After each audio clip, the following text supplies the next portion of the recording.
크리켓하여 모두 도망쳐. 도망쳐.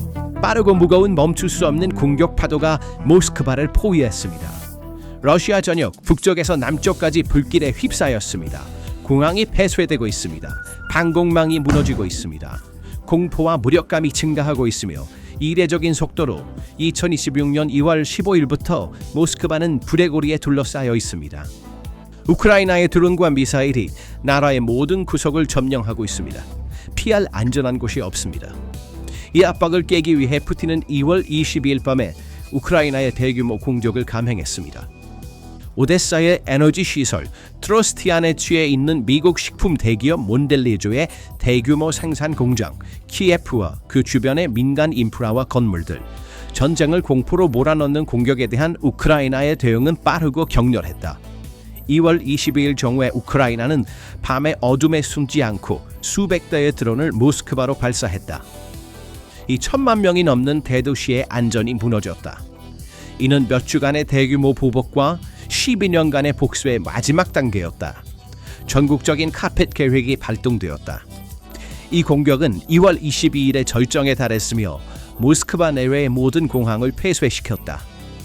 수백 대의 우크라이나 드론이 레이더의 유령처럼 나타나 목표물을 향해 모스크바로 직진했습니다. 수도와 주변 보안 네트워크에서 사이렌이 급박하게 울리기 시작했습니다. 이 상황에 직면하여 크렘린 행정부는 전국적으로 카펫 계획을 발동하여 항공 프로토콜에서 가장 급진적인 조치를 취할 수밖에 없었습니다. 이 계획을 실행한다는 것은 민간 항공편에 대해 영공을 폐쇄하고 하늘을 군사작전 구역으로 전환하는 것을 의미했습니다. 부누코보, 도모데도보, 셰레메티에보, 주콥스키 공항은 국가를 외부 세계와 내부 지역에 연결하는 거대한 동맥입니다. 이 시설들의 운영은 몇 초 만에 중단되어 셧다운 상황이 발생했습니다. 모스크바 시장 세르게이 소변이는 공중 방어 시스템이 도시로 접근하는 20대의 드론을 무력화했다고 밝혔으며 상황이 통제되고 있음을 전달하려고 했다. 그러나 운영 측면에서 터미널의 현실은 훨씬 더 복잡한 공황 상태를 보여주었다. 수많은 항공편이 취소되었고 6만 명 이상의 승객이 터미널에 발이 묶였다. 소셜미디어에 유출된 영상은 욜카 유형의 러시아 대응 드론이 공중에서 목표를 추적하려고 필사적으로 노력하는 순간을 포착했습니다. 그러나 이러한 수동 개입은 하늘을 덮고 있는 수백 개의 자율 위협에 비해 미미합니다. 지상에서는 상황이 더욱 심각합니다. 200년 만에 가장 혹독한 눈보라가 2월 19일 모스크바를 강타하여 이미 2천만 명의 수도를 마비시켰습니다. 도시를 연결하는 고속도로는 지나갈 수 없는 눈더미와 대규모 연쇄 사고로 막혀 있습니다. 물류의 중단은 민간인뿐만 아니라 군사 공급망도 얼어붙게 만듭니다. 국가의 투자 환상도 이러한 가혹한 자연 조건 아래 하나씩 무너지고 있습니다. 모스크바 내의 공황은 이제 선전 방송에서도 더 이상 숨길 수 없습니다. 심지어 정권의 충성스러운 지지자들조차 현실의 무게에 짓눌리고 있습니다. 유명한 러시아 블로거 골만의 발언은 전선 뒤의 심리적 붕괴와 시스템의 붕괴를 고통스럽게 요약하고 있습니다. 골만은 모스크바에서 500개의 식당이 문을 닫았다고 말합니다. 사업체들이 하나씩 문을 닫고 있으며 물류 비용이 감당할 수 없는 수준에 이르렀고 전선의 군인들을 위한 속옷조차 구매할 수 없다고 강조합니다. 골만의 우리는 연말까지 파산할 것이다. 우리는 심각한 붕괴를 경험할 것이다. 라는 외침은 다가오는 재앙을 알린다. 이것은 단순한 불평이 아니다. 이는 수년간 정권에 충성하며 선전 기계의 일부였던 인물들이 배가 물을 먹고 있다는 것을 인정하는 것이다. 이 거대한 충격파는 갑작스러운 이상현상이 아니었습니다. 단층선은 2월 15일 오전 9시경에 뚜렷하게 균열이 시작되었습니다. 우크라이나 군대는 러시아 본토를 목표로 다층적이고 정교한 침투 작전을 개시했습니다. 첫 번째 파동에서는 200대의 장거리 무인 항공기가 러시아 영토에 진입했고 오전 11시경에 또 다른 100대가 뒤따랐습니다. 목표는 수도뿐만이 아니었습니다. 크라스노다르, 벨고로드, 소치, 모스크바를 포함한 12개의 다른 지역이 동시에 공격의 중심에 있었습니다. 항공 경로가 즉시 봉쇄되었습니다. 러시아 남부 경로와 모스크바의 12개 이상의 공항은 며칠 동안 계속해서 일시적인 폐쇄를 겪고 있습니다.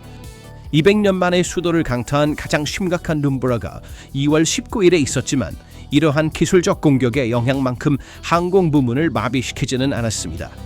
2월 15일부터 2월 23일까지의 이 어두운 주는 민간 항공의 완전한 악몽으로 변했습니다. 2026년 2월 셋째 주의 사건들은 민간 항공뿐만 아니라 군사 항공과 에너지 인프라를 포함하는 다차원 비대칭 전쟁의 예입니다. 공항의 폐쇄는 단지 몇 편의 항공편 지연보다 훨씬 깊은 지진파를 발생시킵니다. 모스크바의 4개의 주요 민간 항공 허브에서 몇 시간 동안 동시에 운영이 중단된 것은 연쇄 반응을 통해 전체 물류 및 경제 네트워크를 흔드는 요인이 됩니다. 2월 22일에 카펫 계획이 시행되면서 발생한 혼란은 민간 항공의 기반이 얼마나 취약한지를 증명합니다. 이와 유사한 일련의 공격이 2025년 7월에 발생하여 러시아 항공사에 2억 9,400만 달러의 손실을 입혔습니다. 2월 22일의 운영 중단으로 인한 즉각적인 피해는 하루에 2천만 달러에서 5천만 달러 사이로 추정됩니다. 지상에 머물거나 우회된 보잉 737-800 상업 여객기의 취소 비용은 19만 달러에서 29만 2천 달러 사이입니다.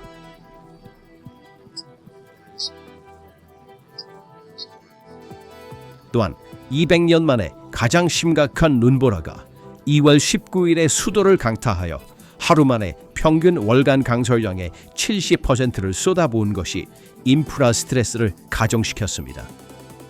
이 시점에서 자연재해와 군사작전이 교차하는 곳에서 모스크바의 위기관리 능력은 완전히 중단되었습니다. 터미널에서 기다리는 화난 승객들이나 취소된 휴가 비행편의 관점에서만 모스크바 공항이 반복적으로 폐쇄되는 것을 읽는 것은 가장 중요한 부분을 놓칠 수 있습니다. 셰르메티예브, 브누코브, 도모데도보와 같은 거대한 시설들은 러시아의 세계로의 관문일 뿐만 아니라 서방 제재를 우회하기 위해 설정된 수십억 달러 규모의 병행 수입 네트워크의 가장 중요한 물류 중심지이기도 합니다. 제재로 인해 직접 조달할 수 없는 마이크로칩, 드론 부품, 정밀 광학 센서, 항공기 예비 부품은 일반적으로 두바이, 이스탄불, 베이징에서 화물기를 통해 이들 공항으로 운송됩니다. 드론 위협으로 인한 민간 항공편 중단은 동시에 러시아 방위 산업과 기술 시장의 생명선인 이 회색 화물 교통의 급격한 감소로 이어졌습니다. 이 물류 혼란의 메커니즘은 상당히 무자비한 연쇄 반응을 일으킵니다. 모스크바의 영공이 폐쇄되어 화물기가 상트페테르부르크나 카잔과 같은 대체 공항으로 우회할 때 민감한 기술 제품의 배송 체인이 즉시 끊어집니다. 모스크바 주변에 모여있는 세관 창고, 비밀 유통센터, 그리고 이 제품들을 우랄 산맥의 군수 공장으로 운송할 트럭들이 갑자기 작동하지 않게 됩니다. 화물이 다른 도시의 부적절한 저장 시설로 우회되면 공급 시간이 몇 주 연장될 수 있습니다. 정찰 드론의 카메라나 순항 미사일의 유도 시스템에 필요한 마이크로칩이 모스크바 외곽의 창고에 갇혀 있는 사실은 생산 라인을 지연시킬 위험이 있습니다. 공항에서의 위기는 우크라이나에 훨씬 더 넓고 정교한 전략의 눈에 보이는 부분일 뿐이다. 더 큰 그림을 보면 크렘린을 궁지에 몰아넣고 있는 진짜 요인은 러시아 영토 깊숙이에서 우크라이나 무인 시스템 부대 USF가 벌이는 끊임없는 소모전이다. USF 사령관 로버트 브로브디 소령이 제시한 OSINT 데이터는 상황의 심각성을 보여줍니다. 2026년 첫 48일 동안 러시아와 점령지에서 총 240개의 민감한 전략적 목표가 파괴되었습니다.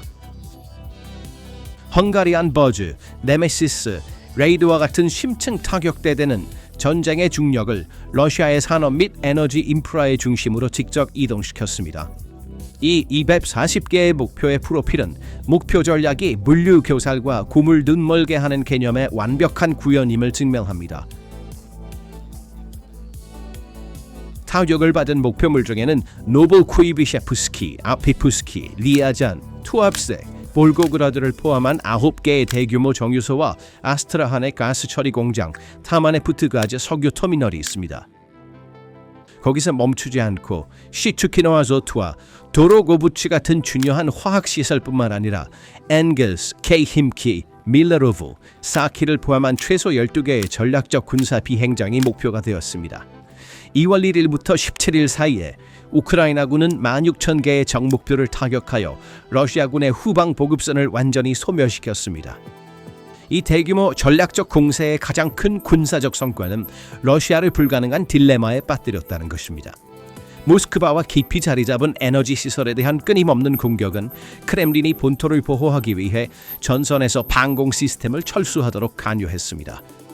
우크라이나 총참모부 자료와 독립 연구자들에 따르면 전쟁 시작 이후 러시아는 1,303개의 방공 시스템을 잃었습니다. 기존의 판치르와 S-400 배터리가 수도와 올리가르히 시설을 보호하기 위해 모스크바 주변에 집중되고 있는 반면 전선과 특히 크림반도는 방공 우산 없이 남겨져 있습니다. 크림반도에서 레이더와 지휘센터가 점차 무너짐에 따라 러시아의 흑해 내 지정학적 요충지는 죽음의 함정으로 변했습니다. 러시아 소식통이 전선에 배치했어야 할 1,300개 이상의 드론, 1,400개의 유도 폭탄과 미사일이 이제 수도의 하늘에서 자국 시민들에게 떨어지는 잔해의 비로 변했습니다. 우크라이나가 피버, 오사, 개조된 FPV 드론을 사용하여 수행한 이 작전들은 수천 달러에 불과한 시스템으로 러시아의 수십억 달러 규모의 방공 교리를 무용지물로 만들었습니다. 모스크바 공항의 혼란은 이 거대한 기술적 비대칭성과 외교적 교착 상태를 반영할 뿐입니다. 러시아의 항공 및 군사 인프라가 제식 전략 아래 날마다 붕괴되면서 푸틴의 장기 전쟁 지속 능력은 회복할 수 없는 손상을 입었습니다. 이러한 내부 인프라 및 경제적 진동은 외부 세계에서 러시아의 이미지를 재구성하고 있으며 특히 아시아의 전략적 파트너들의 눈에 비친 신뢰성을 변화시키고 있습니다. 세계적인 힘의 투사는 한 국가가 자국의 내부 안보를 보장할 수 있는 능력에 크게 의존합니다. 수도가 몇 주 동안 공습 경보에 시달리고 주요 공항이 계속해서 항공편에 폐쇄되며 가장 중요한 에너지 시설이 파괴될 위협에 직면한 국가가 국제 무대에서 신뢰할 수 있는 공급자로서의 이미지를 유지하는 것은 매우 어렵습니다. 중국과 인도 같은 거대 국가들, 모스크바의 서방 제재에 대한 가장 큰 피난처인 이러한 물류 및 보안 위기를 면밀히 주시하고 있습니다. 이들 국가에게 러시아는 저렴한 에너지를 제공하는 거대한 기지입니다. 그러나 제재를 피하기 위해 설립된 복잡한 물류 네트워크인 섀도우 프리슨 러시아 항구와 인프라가 표적이 되면서 상당한 운영 압박에 직면하고 있습니다. 상트페테르부르크나 흑해 항구의 하역 시설에 대한 공격 위험이 해상 보험료를 상승시키고 항구에 갇힌 선박의 대기 시간을 연장시키고 있습니다. 이 상황은 아시아 시장으로의 석유 흐름에 혼란을 초래할 가능성이 있습니다. 더 중요한 것은 이 상황이 협상 테이블에서 크렘린의 협상력을 약화시킨다는 점입니다. 공급망의 이러한 취약점은 베이징과 뉴델리가 모스크바에 훨씬 더 큰 할인을 요구할 수 있는 길을 열어줄 수 있습니다. 러시아는 자체 정유소를 보호하는 데 어려움을 겪으며 아시아 구매자에게 조건을 제시하는 에너지 강국에서 자신의 상품을 처분하기 위해 어떤 양보도 받아들이는 절박한 판매자의 위치로 미끄러지고 있습니다. 우크라이나의 전략적 기피에 대한 성공적인 공격은 푸틴의 외교적 자본을 더욱 약화시키고 동맹국들 사이에서 그의 억지력을 의문시합니다. 게다가 무기 수출 시장에서도 유사한 침식이 발생할 가능성이 높아 보입니다. 개조된 상업용 드론이나 비교적 느리게 움직이는 우크라이나 무인 항공기에 대한 러시아 방공 시스템의 성능은 이러한 시스템의 글로벌 구매자들에게 심각한 의문을 제기합니다.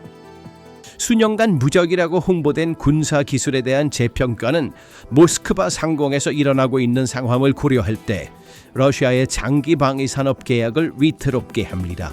이 비대칭 전쟁은 지상에서 물리적 파괴를 일으킬 뿐만 아니라 러시아의 국제적인 무적곰 신화를 점차 해체하고 있으며 국가를 외교적 고립과 경제적 포위로 끌어들이고 있습니다.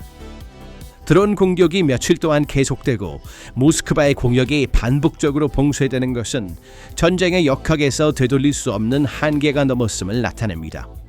저비용 비대칭 위협 앞에서 첨단 방공망이 흔들리면서 크렘린의 안전지대 환상이 무너지기 시작합니다. 수만 명의 사람들이 공항에 발이 묶이고 전략적 정유소가 불타고 있는 것은 전쟁의 대가가 더 이상 전선에만 국한된 개념이 아님을 증명합니다.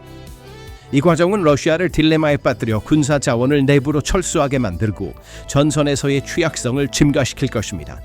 하늘에 묻은 사일에는 전쟁의 설계자들에게 진짜 대가가 그들의 수도에서 지불되기 시작하고 있음을 알립니다. 안전하다고 여겨지는 지역이 줄어들면서 위기의 파도가 본국에까지 미치고 있습니다. 이에 대해 어떻게 생각하시나요?